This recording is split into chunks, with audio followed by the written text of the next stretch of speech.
We will be going over No Coward Soul Is Mine by Emily Brontë. Hopefully, you've read through just to familiarize yourself with this poem. A little bit of a background of Emily. She was born in July of 1818, died December of 1848. She began writing with a series of notes that she would just jot down. And this poem we are going over was written in January of 1846. So, Emily is very well known for her famous novel called Wuthering Heights. So this is the entire poem. We will not read through because we don't have enough time, but I included an audio presentation if you would like to listen to it later. So what is this poem about? So we can definitely see that Emily Brontë has such a strong faith, and she is not afraid or has any fear since her faith is in every part of her life, and it's the greatest strength that she has to rely on. So the structure of the poem is written in 7 paragraphs, which we call stanzas. Each stanza has 4 lines, and within those lines, it has a rhyme scheme of A, B, A, B, C, D, C, D, which means every other line is going to rhyme. So the major theme in this poem is faith, and the tone we see throughout is death and hope as well. So the structure.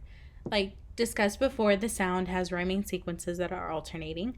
The emotion of how the poet feels is that her love of God and the power her faith has in her life is the main aspect. The form, each stanza is 4 lines long, and they roughly have the same amount of words in each line. The language that is used is a biblical language, and there are word choices of thou and thee, which can emphasize how the religious point of view of faith is included in this poem. The figurative language we will see is personification, metaphor, and simile. So the journey of the poem is how the poet decided to organize the poem as a whole, and we see that Emily decided to express her point of view and her opinions of faith throughout like a journal or a diary. So in the first stanza, we can see that she makes it clear that her faith is unbothered, and she uses the first use of a metaphor in the line, "A storm-troubled sphere." So a metaphor is giving an inanimate object life, which the sphere is non-living, of course, but it is given a storm to make it living. In the second stanza, we can see that Emily is talking directly to God and praising him. And we also see the second use of a figurative language, personification, in "O God within my breast." So personification is describing a thing or a non-human form as if it were a person. So we can see that this is making it a part of Emily in human form. The tone we see is hope in knowing that Emily's faith will lead her to God and keep her close to him. In the third stanza, we can see that Emily is comparing her faith to others and that not everyone has such a good heart or a strong faith like she has. And because of this comparison, we can see the use of a simile, which is a comparison using like or as in the line, worthless as withered weeds. In the fourth stanza, we can see that faith is the focus point.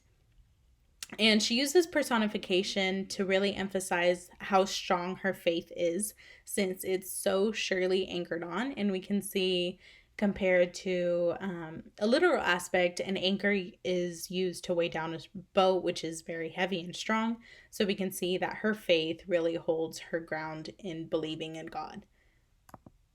We also see the use of a metaphor in the steadfast rock of immortality, which of course is giving the inanimate object of rock the life of immortality.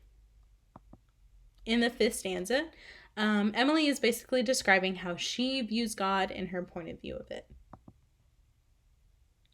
In the sixth stanza, we see that Emily states that God has always existed and he will be eternal even if the world were to end. And in the final stanza, we definitely see that fear and death is not present in Emily's life and has no control, since her faith is the main point throughout the entire poem. So overall, we can definitely see the impact Emily Bronte had in her writing in expressing her point of view, beliefs, and opinions about faith. We can also see that the love the author has for God does not have any limits, and there is nothing that could occur in her life or in the world that would change her perspective on this.